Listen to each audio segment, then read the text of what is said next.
cada 3 segons. Després de la sirena, allà fora juguen a un joc. Fan esclatar 1000 bosses de paper, però que no hi puc anar, que encara fa massa fred. Passem l'estona dins l'habitació, amb un fil de bombeta que no fa gaire de sol. I amb un senyor aquí parlant però no hi és, el meu cavall de llauna crec que ja s'avorreix. Miro el paper de la paret, que té un dibuix que no em fa el pes. La mare diu que es curi el plat, que a la cullera hi ha un forat i que demà, potser demà, el miler de coses que em passen pel cap, trobaré una estrella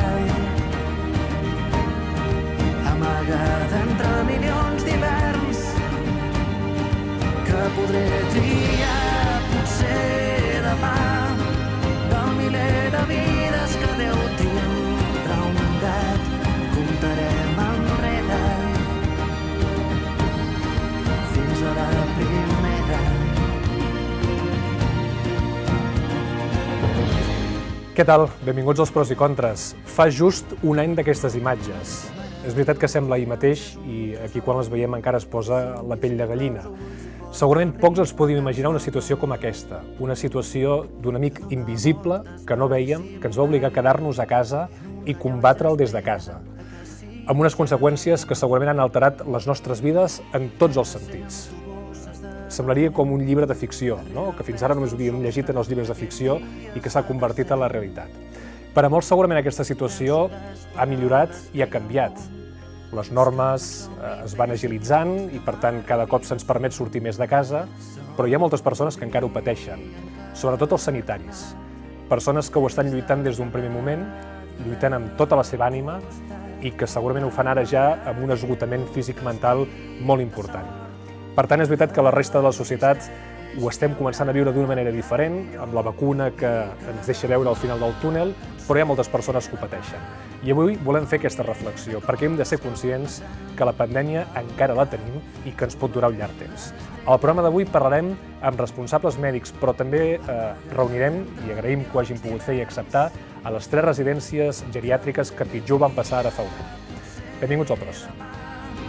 Del miler de vides que Déu tindrà un gat, comptarem enrere fins a la primera.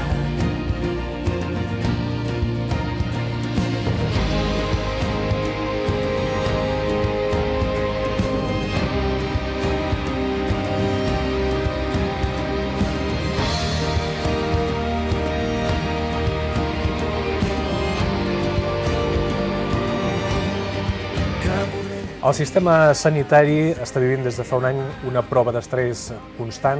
Els professionals viuen la pandèmia de dia, també de nit, amb una tensió que és totalment constant. S'han produït 3 onades i fa molta por que pugui arribar una 4ª onada, perquè les dades és veritat que milloren, però són estables, és a dir, no estem anant a millor com ens havíem trobat a les anteriors onades. Volem parlar de tot plegat, de tot aquest any, amb 2 persones de referència del món sanitari a la nostra comarca, com són Jaume Heredia, benvingut, gràcies per ser aquí, director mèdic de l'Hospital d'Olot i Comarcal de la Garrotxa, i Josep Lluís Nicolau, director del CAP d'Olot i de Besalú.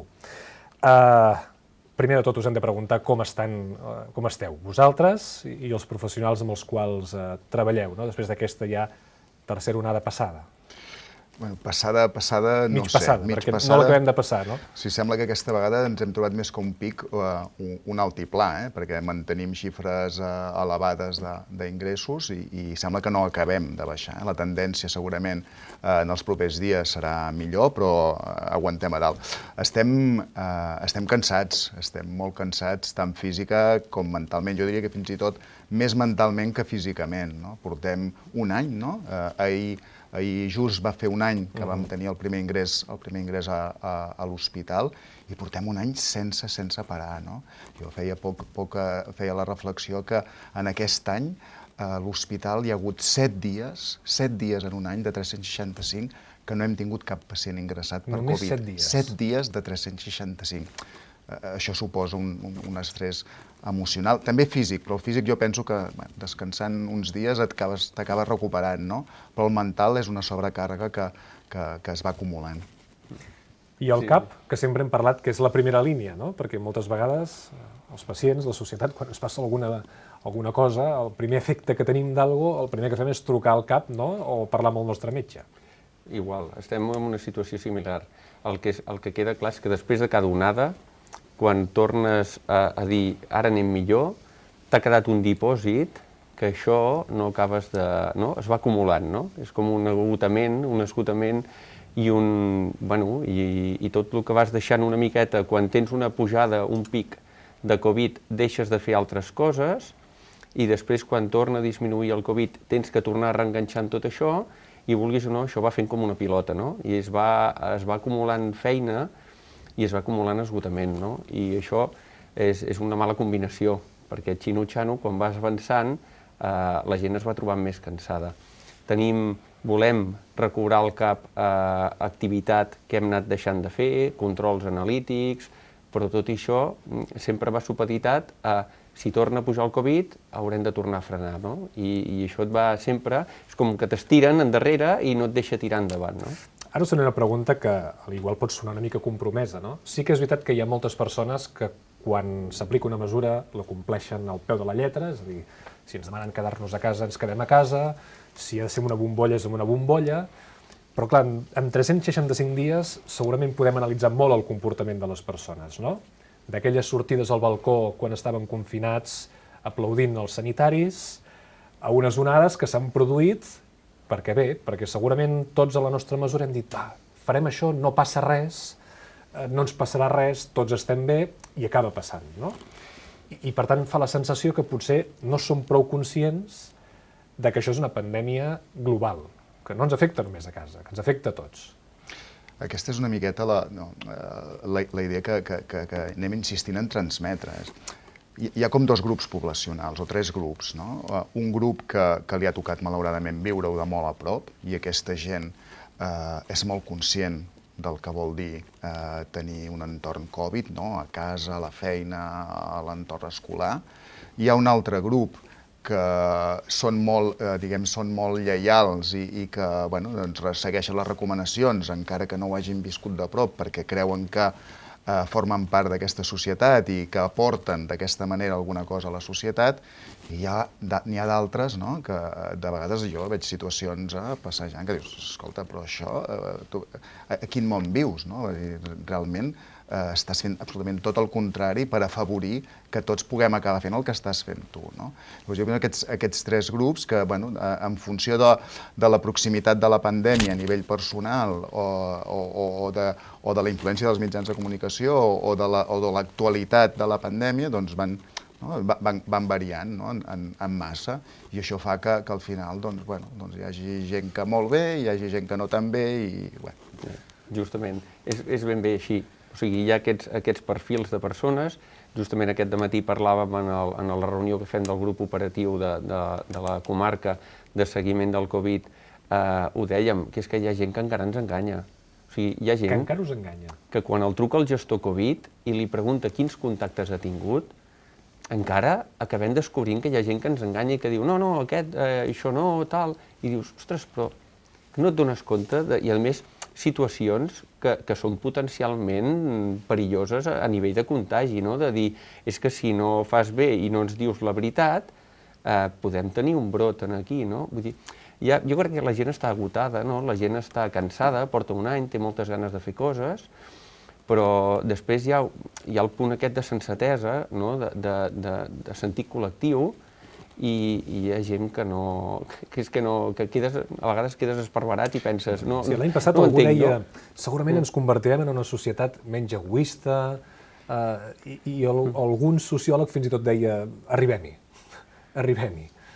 I no sé si el fet d'haver d'estar tancats, de coartar-nos aquesta llibertat, que alguns defensen que no hauria d'estar coartada, provoca tot el contrari, que algunes persones mirin més per ells i diguin, escolta, si jo puc sortir, surto. És probable, el comportament humà té molts camins, té molts matisos, però sí que és veritat que en situacions pandèmiques com la que estem visquent ara, individualment tens molt poc a fer. En canvi, el teu granet de sorra a nivell social és molt. Si això o ens hi posem tots, si tots remem cap al mateix costat, o serà molt difícil controlar això. Sí que és veritat que quan comencem a tenir més ajudes, o de fàrmacs o vacunes o el que sigui, potser ens farà més fàcil, serà més portable, però actualment o ens hi posem tots i tots prenem consciència de que és important el nostre comportament en relació a la societat, al nostre entorn més proper, o això és molt difícil, perquè si el que està contagiat pel virus portés un gomet a la cara i fos molt identificable, home, tothom se n'apartaria, per tant, difícilment, no? Però és que aquest virus no el veiem, no? Nosaltres al final li hem posat la cara al virus quan jo veig una radiografia i veig el que fa als pulmons, no? Llavors sí que li poso cara, però si no en soc conscient i el vaig, i anem caminant. Jo des del primer dia que feia el símil, aquest virus no es mou sol, no té ales, no té cames, som nosaltres. Llavors, ser conscient d'això és el que... I el comportament individual no ajuda. No, és bàsic. El que ho ha viscut, el que ho ha tingut a davant, el que ha tingut un familiar, un amic, a la feina, el que realment ha vist la cara... I els que han perdut. I els que han perdut familiars, que lamentablement és molta gent. Els que han vist aquesta cara, la cara dolenta del virus, no la cara del moc, del refredat, de tinc una mica de mal de cap, em trobo una mica malament, que és la majoria, per sort, de gent. Aquests, doncs, igual el fet aquest de tots l'haurem de passar, tard o d'hora l'haurem de passar. No. No té per què. No té per què, perquè si tu no l'agafes, et vacunes, després quan estiguis vacunat potser l'agafaràs o no, però serà molt diferent, no? I lamentablement no saps qui anirà malament o qui anirà bé. Doncs hi ha aquesta falsa sensació de seguretat o de dir, jo ja... no? I això és el que realment... Sí, de fet, la primera onada ens va agafar per sorpresa, però el que acaba venint després ja no ho era tant. I tot i així, les dades sempre han estat pitjors que la primera onada, no?, que ens va confinar.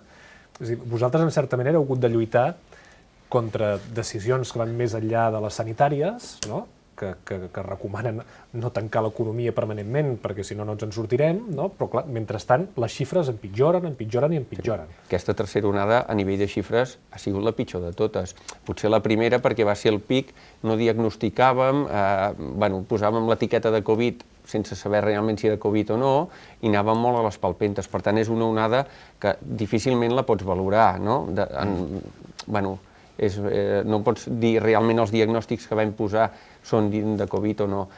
En canvi, aquesta tercera onada, els que hem posat l'etiqueta de Covid tenen Covid, no?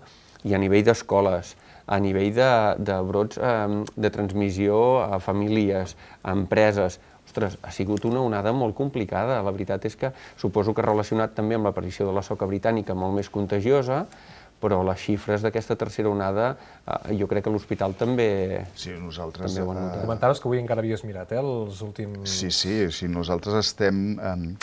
Jo aquests dies mirava, el dia 17 de gener ens pensàvem que havíem fet el pic d'aquesta tercera onada, teníem 29 pacients ingressats, però és que avui, que abans de venir, he mirat, en tenim 25. Vol dir que portem moltes setmanes amb aquest altiplà. No és un pic, és un altiplà, perquè portem molts dies que no baixem de 20 pacients ingressats. Vol dir que està molt actiu això, no? I que costarà acabar de baixar. I, de fet, entre la segona i la tercera, abans de la segona i abans de la tercera onada, sempre ha passat el mateix, que és que hi ha hagut un moment de relaxació, no? Hi ha hagut un moment de dir, va, obrim, no? No podem mantenir més temps tancada aquesta economia, aquesta sociabilitat, per tant, obrim. Jo ho puc entendre des d'un punt de vista de ciutadà, em costa entendre-ho com a metge, però estem a les portes de tornar a fer el mateix.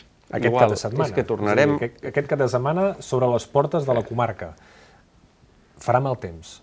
Potser és l'única cosa que encara potser retindrà algú a casa, no? Però tots sabem que hi ha moltes persones que estan a la línia de sortida a punt d'agafar el cotxe divendres i desplaçar-se, no? És que passem d'unes mesures restrictives, molt restrictives, adequades per al moment, a de repent les van mantenint, llavors això sembla que no hi ha cap mena d'alliberament ni cap mesura i de sobte en 2 setmanes canvia tot. I no és un pas progressiu, lent, que passen d'un extrem a l'altre. I llavors, ostres, jo tinc la sensació que de sobte és com que obrissin allò, els Sanfermines, obren i bum! Tots a córrer. I tothom ha de sortir al moment, no? Sí que és veritat que pel tema de salut mental, poder sí que ens convé moure'ns de la comarca i anar a veure el mar o anar a veure la muntanya, això. Però el missatge és a dir, escolta, si ens hem de moure, que és bo, i que podem d'anar a un restaurant i podem d'anar a fer una trobada, fem-lo en condicions, intentem minimitzar el risc de transmetre o de contagiar-nos. Per tant, mantenim les distàncies, portem mascareta, rentem-nos les mans, fem tot allò que sigui possible a l'exterior i l'altre és, escolta, el virus no es contagia perquè ens movem d'Olot a Tarragona. No passa res.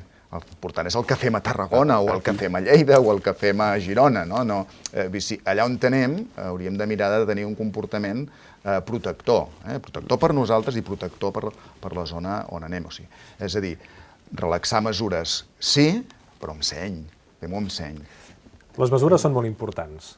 Havíem posat tota l'esperança amb la vacuna, havíem estat parlant durant mesos i mesos que quan arribi la vacuna això es començarà a relaxar, quan més persones estiguin immunitzades més aviat ho passarem, però ha arribat una mala notícia aquests dies que potser l'hem de valorar, fins a quin punt és una mala notícia, perquè tot s'ha de llegir d'una manera més tranquil·la del que segurament fem tots inicialment quan ens diuen que una vacuna està provocant uns efectes secundaris.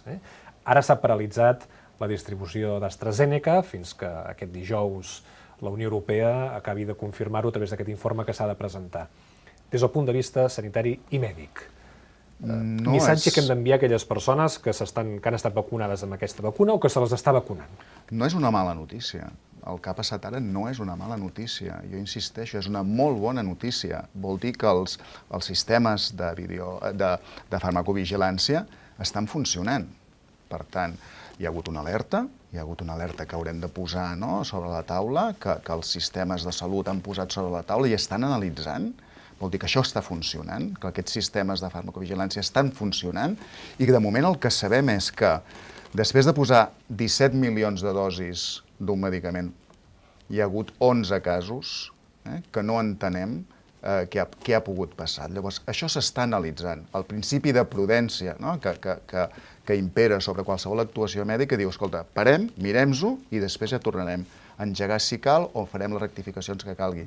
Estem parlant de 11 casos de trombosi cerebral amb 17 milions de dosis posades. És una incidència baixíssima i encara no s'ha demostrat que hi hagi una relació de causalitat. Per tant, bona notícia, el sistema de vigilància farmacològica està funcionant, hem de ser prudents, per tant, parem i en els propers dies sabrem si es pot continuar posant una vacuna que sabem que és molt eficient. Però segurament que el telèfon del CAP aquests dies és el telèfon vermell que es dispara cada 2 per 3 preguntant, escolti, jo em vaig posar la vacuna, què passa? Quins són els símptomes? De moment, és un stand-by. Ens hem de dir, ara hem parat, vol dir que la vacuna sigui dolenta, que no sigui efectiva, que provoqui aquest perjudici? No, no ho sabem. Ara, de moment, hem dit, parem, mirem, esperem que els experts i la societat farmacològica, o sigui, a nivell de farmacologia europeu i tot, determinin realment si és així o no, i després veurem. En els propers dies ens diran si podem continuar vacunant o no. La gent que se l'ha posat ha d'estar tranquil·la. En principi ha d'estar tranquil·la, perquè si hagués fet algun efecte secundari d'aquest tipus, habitualment és en els primers dies després de la inoculació de la vacuna. No és un efecte molt tardiu, vull dir, no tarda molt a aparèixer. Entre 4 i 14 dies. Sí, sobretot els primers dies. Per tant, les vacunes que hem estat posant, nosaltres ja fa ben bé més d'una setmana, les últimes que vam posant aquí al nostre territori ja fa ben bé una setmana. No hem tingut cap problema en el nostre territori. Tampoc no sabem si està relacionat amb un lot o no està relacionat amb un lot o no. Vull dir, és que la informació que tenim... Ens ho podeu explicar? Per què un lot pot sortir, no sé si dir-li defectuós, no sé si la paraula és defectuós. El primer que vam fer en aquest cas era intentar veure si els casos que havien anat apareixent estaven relacionats amb un pool, amb un grup de vacunes específic.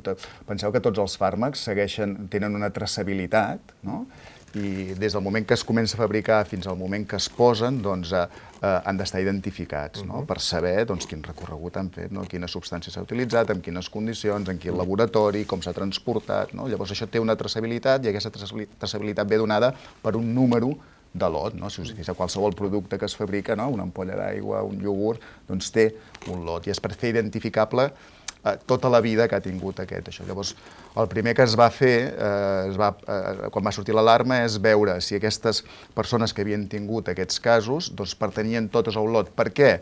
Perquè el que podia haver sigut és que aquest lot hagués tingut algun problema específic d'aquest pool i, per tant, el problema estava en aquest lot i no d'això. Llavors s'ha vist que no, que hi ha gent afectada de diferents lots, el que fa pensar que no és un tema específic d'aquell grup de vacunes, sinó que podria ser una altra cosa. Tot això va allunyant la possibilitat de que la vacuna sigui causa de tot això. Això ens va passar, per exemple, amb la grip. Recordo aquest any, quan vam tenir que posar la campanya, de sobte va sortir que a Birmània o Tailàndia havien mort no sé quantes persones després d'inocular la vacuna de la grip i tothom ja espantat, i llavors es va veure que és que havien tingut les vacunes mal conservades durant molt de temps. Vull dir que hi ha casos concrets... S'ha d'analitzar tot en el seu moment. S'ha d'analitzar cada problema que hi ha amb una vacuna o amb un fàrmac concret, depèn. En aquest cas, com bé diu, no té cap mena de relació, no ens hem d'espantar, a mi em van posar aquest lot, a mi em van posar l'altre, vull dir, ara tot són teories de la conspiració, per tant, tranquil·litat, veurem en els propers dies. A mi el que em preocupa més és que realment aquesta vacuna era la que disposàvem amb més quantitat per poder vacunar, era la que havíem posat a més gent i el que em fa por és que després quedi com una mica demonitzada o que passi a... què n'opinarà la gent i dirà, no, quina vacuna em posareu, aquesta, l'altra? Doncs jo aquesta no la vull perquè... Vull dir, el que fa més por és això, no? S'haurà de fer molta teràpia en aquest sentit per conscienciar. Realment, totes aquestes notícies, més que a vegades és més també hasta el problema que després tindràs les conseqüències de la gent que en pensarà. No voldria acabar sense fer-vos una pregunta que segurament ens l'hem anat fent durant aquests mesos, però que ara té molta importància, que és com ha canviat la manera d'atendre el ciutadà en els centres sanitaris i si alguna cosa quedarà. Jo recordo que al principi dèiem, s'ha instal·lat molt aquesta manera de parlar amb el pacient d'una manera telemàtica, sobretot en aquells casos que no són urgents o que no cal una presencialitat. Tot això es pot mantenir? És a dir, n'hem tret alguna cosa bona d'aquests 365 dies, per dir-ho així? Segur, i si no haguéssim après res i no haguéssim deixat alguna cosa pel futur, malament aniríem. De fet, de totes i cadascuna de les pandèmies que ha viscut la humanitat, n'ha sorgit alguna cosa bona. De la pesta va sorgir l'humanisme, llavors espero que sorgeixi alguna cosa. De cara a la practicitat, nosaltres teníem aquí pendent el tema de la visita no presencial, sigui per videoconferència, sigui telefònica, intentar no fer venir massa els pacients a l'hospital i una cosa que teníem encallada i que ens costava arrencar. I això ens ha obligat a posar-nos les piles. És veritat que durant la primera onada vam arribar pràcticament al 90% de visites no presencials i també hem vist que això tampoc és bo. Hem de buscar l'equilibri, però segurament sí que haurem obert els mecanismes perquè això, la part justa, es quedi i faci que els pacients no hagin de venir tant o d'agrupar visites i fer-les al mateix dia. Per tant, alguna cosa haurem après. Ara mateix a l'hospital, per exemple, a vegades parlem que tenim com dos hospitals. El gran repte d'aquesta tercera onada ha sigut mantenir un hospital Covid i un hospital no Covid. I això jo crec que estarà aquí durant mesos. Recordo que les visites a urgències, els primers mesos del confinament, van baixar espectacularment. Això ho hem aconseguit? No hem recuperat el 100% de les visites que estàvem fent. Per tant, també n'hem après alguna cosa en aquest sentit. Tenim un 32-33% de visites que no han tornat a urgències. Nosaltres habitualment estàvem fent a l'entorn de les 100 visites al dia i actualment no arribem a les 80. No arribem. I al CAP ens acostumarem a que el metge de capçalera ens atengui per telèfon, per videoconferència? Jo crec que a primària tenim un problema. Perquè és el nostre confident, moltes vegades. El Jo metge de crec que capçalera, l'atenció vaig al metge per explicar-li. L'atenció primària en aquest moment té un problema important i que realment és de difícil solució, perquè ha anat molt bé durant aquest temps i la gent ha après això, a intentar resoldre segons quins temes via telefònica, via virtual, consulta per internet, i ens ha anat molt bé i la gent s'està adaptant i hi ha moltes coses que realment no feia falta venir al metge o a l'infermera i que es podien resoldre de manera virtual i això ens ha anat fantàsticament. El problema que tenim és que hem obert tot un ventall de possibilitats de contacte amb nosaltres, no només el presencial sinó també el telèfon, la consulta, i quan hem obert tot aquest ventall de possibilitats, la gent no canvia la manera de contactar d'una manera per algú sí, hi ha gent que igual abans venia més i que ara veu que de manera virtual s'estalvia les visites i ja en fa prou, però n'hi ha que, com tenim la cultura de la immediatesa i vull que tot sigui molt ràpid, faig una consulta virtual.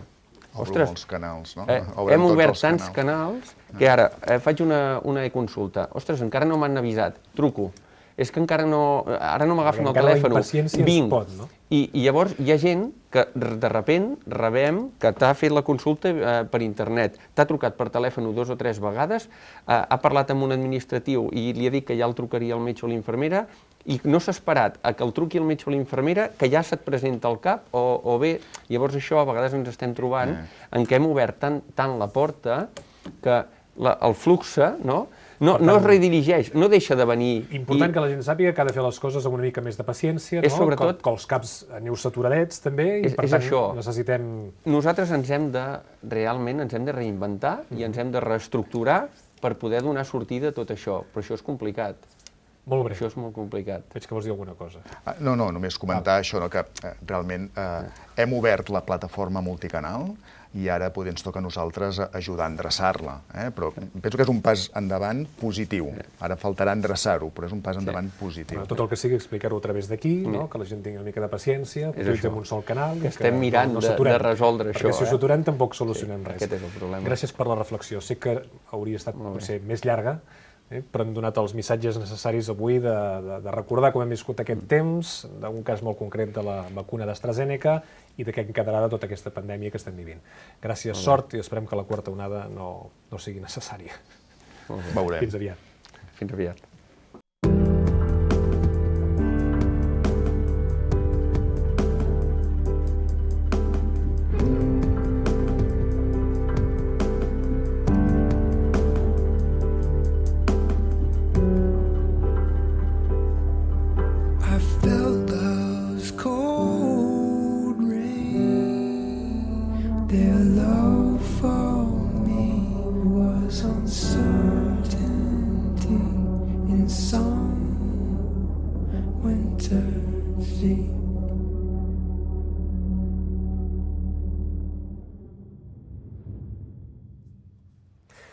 Són imatges que les hem extret just de fa un any.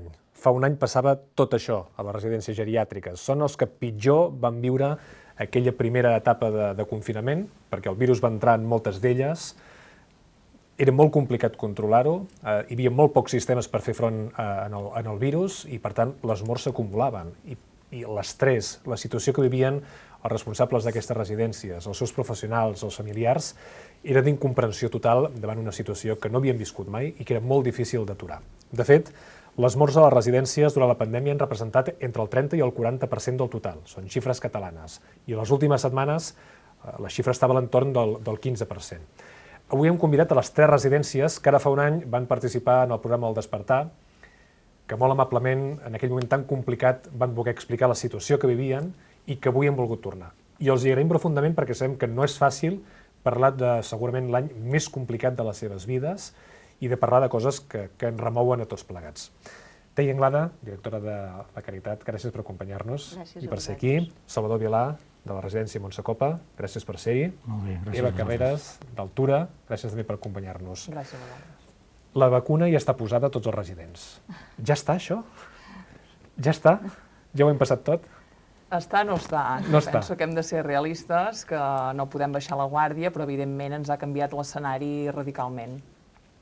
Radicalment per bé. Per bé, No?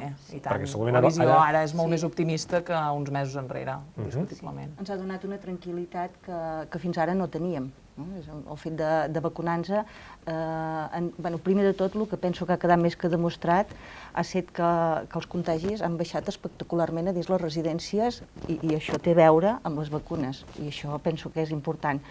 Però una cosa que li hem de donar molta importància és que, si bé el futur és incert i no sabem encara, queda per vacunar molta població, com a mínim a dins les residències ens ha permès començar a fer activitats que no podíem fer.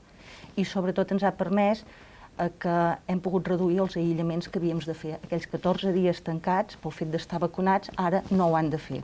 I això és molt important. I si mirem enrere, tan sols 3 mesos enrere, amb ara, realment no ens imaginàvem que avui tindríem aquest escenari. Era difícil, arribar fins a aquest punt, Salvador.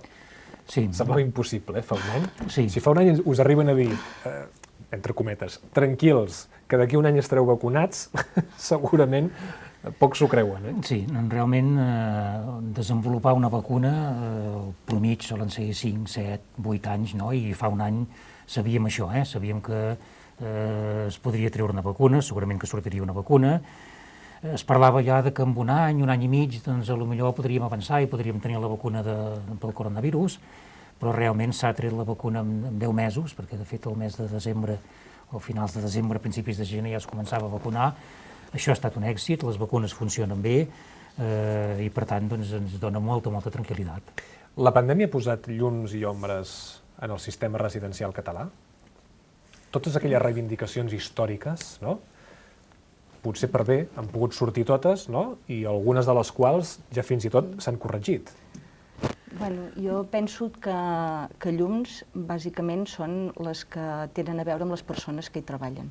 Jo penso que les llums han set la proximitat, la vocació de servei que han tingut les persones, l'atenció del cuidar com està a casa, i les ombres ha posat més visibilitat a unes reivindicacions que el sector feia de molt de temps, que serien bàsicament el reconeixement econòmic, el reconeixement social i, sobretot, ha posat sobre la taula d'una manera molt important la manca de professionals que vulguin venir a treballar al nostre sector.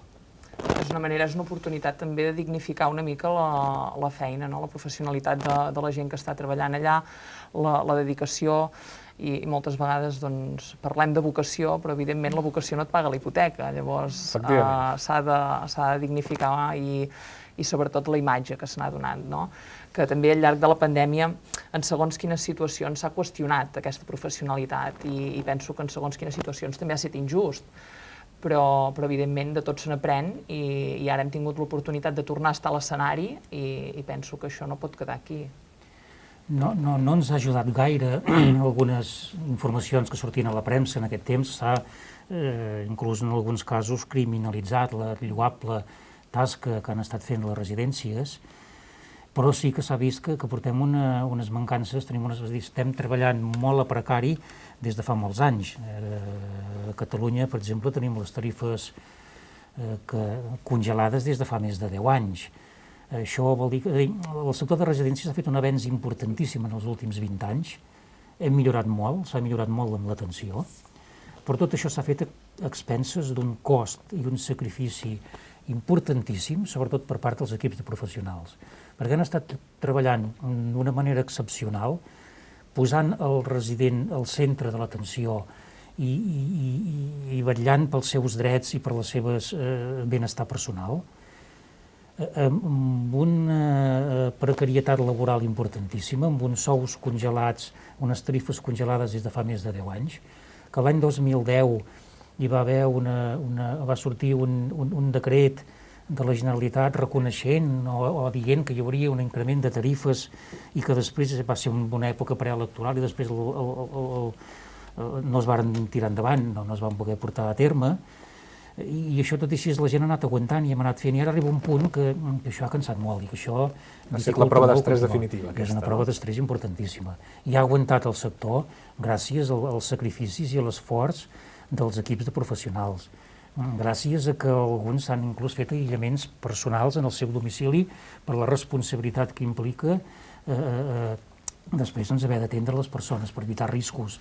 I tot això ha tensionat molt. Jo crec que en aquests 365 dies tots hem après molt de tots. Els mitjans de comunicació també, i de vosaltres n'hem après molt. I jo em quedaré amb una frase que us sentia dir molt ara fa 12 mesos i que potser no l'havíem sentit amb tanta força, no? Les residències no són hospitals. Aquesta era la gran frase del principi de la pandèmia, no? Diu, molta gent es pensa que les residències geriàtriques són hospitals i això és una llar. Segurament hem aconseguit canviar aquesta visió que teníem de les residències, deia? No ho sé. Mira, jo crec que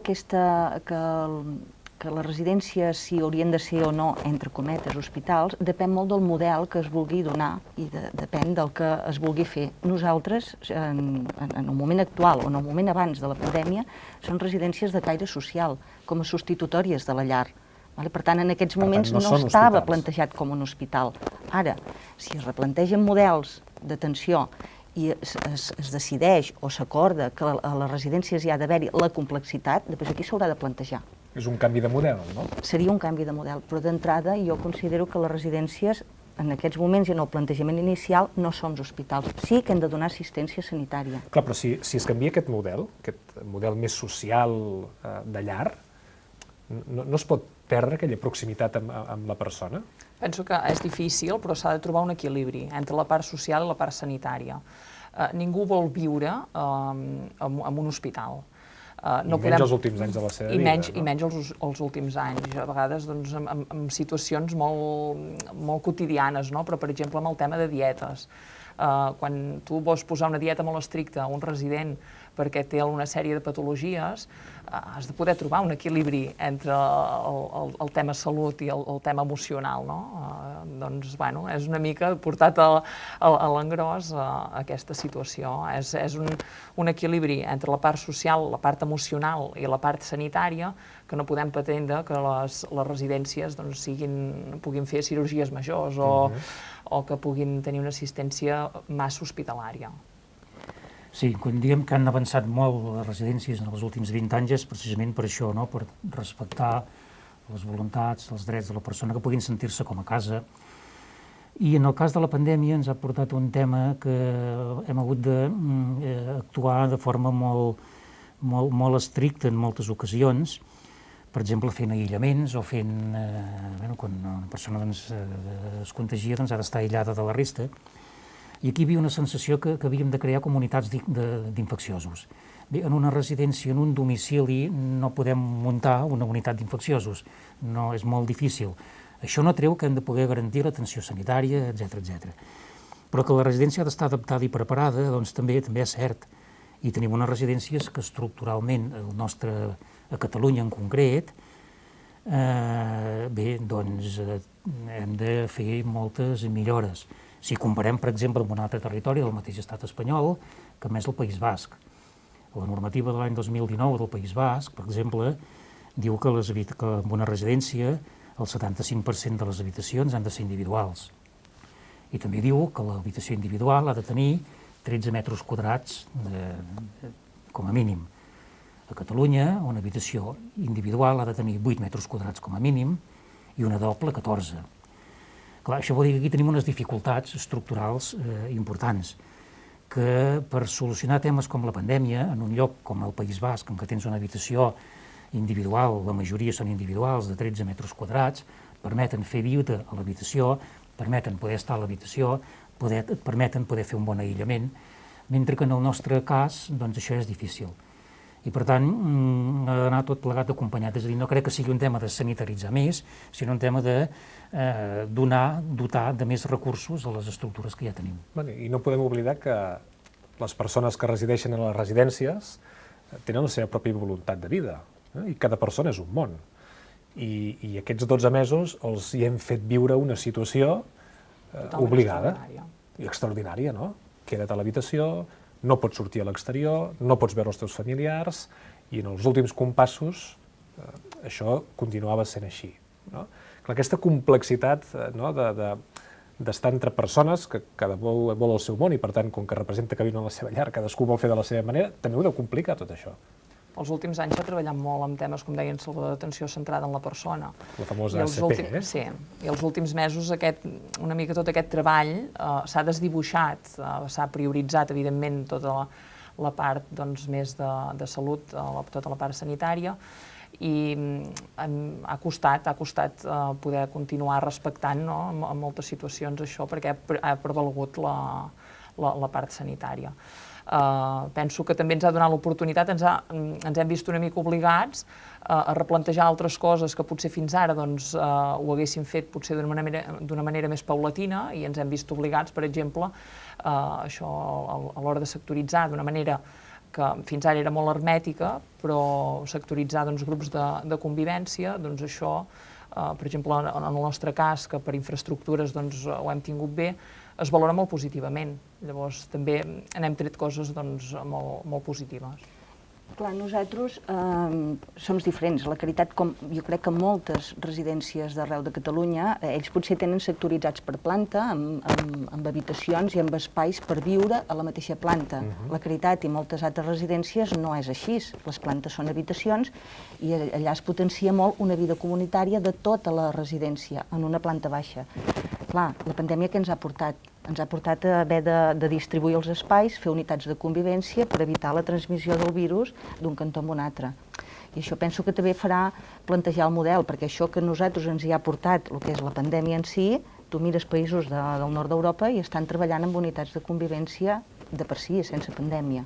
I canviarà aquest model? És a dir, el que ha passat aquests últims 12 mesos servirà per donar-li el tom a aquest model? Jo ho espero. Com a mínim, que s'ho replantegin i que ho salut pensin. i benestar social, finalment, siguin dos departaments que parlin, no? I que no sembla que estiguin... Que hi hagi una entesa, sí. Que estiguin en llum, que aquest era l'altre problema, no? També vostre. Esperem que sí, però esclar, aquí sempre hi ha el dubte aquest. Jo sempre poso un exemple, que és quan hi ha eleccions i hi ha un índex d'absentisme, d'abstenció molt alt, que quan acaben les eleccions hem de parlar i hem de resoldre aquest tema, hem de fer alguna cosa, tornen a passar 4 anys més i tornen a venir eleccions i torna a haver un índex d'abstenció molt alt i en tornarem a parlar, hem de posar-hi remei, però mai ens hi posem. Bueno, i ara tindreu nous interlocutors, també, no? I tot canviarà una altra vegada. Sí. Ara esperem que sí, esperem que realment la pandèmia ens porti això, que hem de reflexionar i que hem de reconstruir el model, que hem de refer el model, però esperem que sigui veritat i que realment siguem capaços de fer-ho, que no es quedi una altra vegada en el tinter, que surtin altres problemes i ho tornem a deixar penjat, perquè aquesta història, doncs igual com les revisions de tarifes o les revisions de model, que el 2010 se'n va parlar molt, va quedar al tinter, estem al 2021, esperem que ara sí, que realment tot això tiri endavant, perquè realment la pandèmia, malauradament, ens ha fet donar compte que això era una realitat i una mancança important. Ja per anar acabant, què ha canviat a casa vostra des de fa 12 mesos fins ara? O sigui, coses que han canviat simplement. Maneres de treballar, metodologies, convivències, relacions exteriors amb les famílies. En el nostre cas, per exemple, hi ha principalment el tema que us comentava dels grups de convivència, que esperem que, ara més com que s'han començat a relaxar una mica els protocols, s'afavoreix més el tema de sortides i l'acompanyament emocional, penso que això ja quedaria establert d'alguna manera perquè es continués treballant amb grups de convivència, ja dic, no tan sectoritzats, però sí que amb perfils més o menys iguals, i una millora substancial del treball en equip i de les noves tecnologies. A nivell de famílies... Sí, això de les noves tecnologies és generalitzat, Ens hem vist una mica forçats a fer aquest pas endavant, però realment la valoració en tots sentits, per part de les famílies, dels professionals i de l'entorn més immediat, es valora molt positivament. Sí, esteu d'acord, que les noves tecnologies han vingut per quedar-se també en el món residencial i i sobretot amb la gent gran. Per ells no ho havien fet mai, el fet de veure el seu familiar a través d'una càmera, això va xocar i ara ho demanen contínuament. És que pensem que persones que van veure o que han viscut el naixement de la ràdio i de la televisió, i que ara es comuniquen a través d'una Sí, tauleta, això ha és que, sigut- esclar, Sí, és que ha sigut, si sí. fem una mica d'exercici d'empatia, és espectacular, això, Sí, sí. realment espectacular. Us volia preguntar per un tema que és molt més sensible, però que és real i que l'heu hagut de gestionar, que és la pèrdua d'aquelles persones doncs, que han mort per Covid i que no s'han pogut acomiadar dels seus familiars. Parlàvem ara fa 12 mesos de això podia tenir unes conseqüències psicològiques. Com s'han gestionat i què n'ha quedat de tot? Bueno, nosaltres, des del bon principi vam posar tots, tant professionals com residents com familiars, en mans d'experts si ells volien. Vale? A nivell de residents ens n'hem donat compte que una altra vegada ens han tornat a fer una gran lliçó de vida perquè tenen una capacitat d'adaptació a situacions extremadament complicades que te deixen que no t'ho creus. Que no t'ho esperes. No t'ho esperes. Després, en quant a familiars, ens consta que algun dels familiars sí que va precisar d'aquesta ajuda de persones de salut mental, perquè realment és que no poder acomiadar del ser estimat, del pare, de la mare, això no entra en cap. I en quant als professionals, jo crec, almenys a la Caritat, encara estem amb l'inèrcia del dia a dia, dels protocols, del no sé què. Estem amb una inèrcia i jo crec que quan parem, després potser veurem les conseqüències. Això ho diuen des de molts llocs, que encara estem amb la voragina aquesta de pandèmia. El dia que s'aturi això, potser sortirà tot. Veurem. Sí, hem de veure si surt tot, hem de veure si som capaços d'aturar-nos i de replantejar-nos coses, d'aturar-nos i de tornar a engegar. L'experiència és que en aquest any hem prioritzat tot el tema de l'emergència sanitària i la pandèmia, hem prioritzat la protecció i la seguretat i la protecció de les persones, però hem de tornar a reemprendre tot allò de dir tu què t'agrada fer, què vols fer, com atenem a les persones perquè es puguin sentir-se com a casa, tornar a crear aquell ambient, aquell entorn de domicili, tornar a crear mica en mica, aquells vincles amb la família, que les famílies puguin tornar a venir, de moment venen amb molta distància, tornar a fer tot això i a replantejar tot això, però no hem tingut temps i no hem tingut l'ocasió de poder-ho parlar i reflexionar, i els equips de professionals estan realment cansats, perquè és que és només emergència, i quan comences a relaxar-te una mica tornes a entrar una altra vegada en una nova situació. D'acord que ara tenim les vacunes, està tota la població de la residència vacunada, però no sabem què pot passar. Ara fa 4 dies ens va arribar la soca britànica, que és molt més contagiosa que no pas les anteriors. No sabem si d'aquí mig any ens pot tornar a venir una soca nova o l'efecte de les vacunes si serà realment tan efectiu com és. Hem d'estar sempre en guàrdia i això ens dificulta molt de poder adorar-nos. La nova normalitat, no, Eva? La nova normalitat, Si és que arriba. Nosaltres sí que és veritat que hem d'agrair que per part tant de primària com d'hospitalària se'ns va oferir un servei, sobretot a nivell professional, d'acompanyament dels professionals en plena pandèmia, i sabem que s'ha fet seguiment en alguns casos a posteriori. I una mica en la línia que deien els companys, a nivell de famílies i de residents, anar veient a veure com va evolucionant. Ho deia al principi, us ho torno a dir ara, gràcies per venir, perquè sí que no és fàcil parlar de tot això que ha passat i a vegades sí que és veritat que som una mica hermètics i som molt de lo nostre i explicar-ho costa, perquè la situació ha estat molt difícil. Gràcies a tots tres per ser aquí. Gràcies des de casa també per seguir-nos. La setmana vinent parlarem de les variants, però no ho farem amb polítics, ho farem amb veïns d'Olot, de les Preses, de la Vall d'en Bas, perquè ens expliquin com ho estan vivint i què en pensen del projecte que hi ha sobre la taula. Serà d'aquí una setmana el pros i contres. Que vagi bé, adéu-siau. I ara potser demà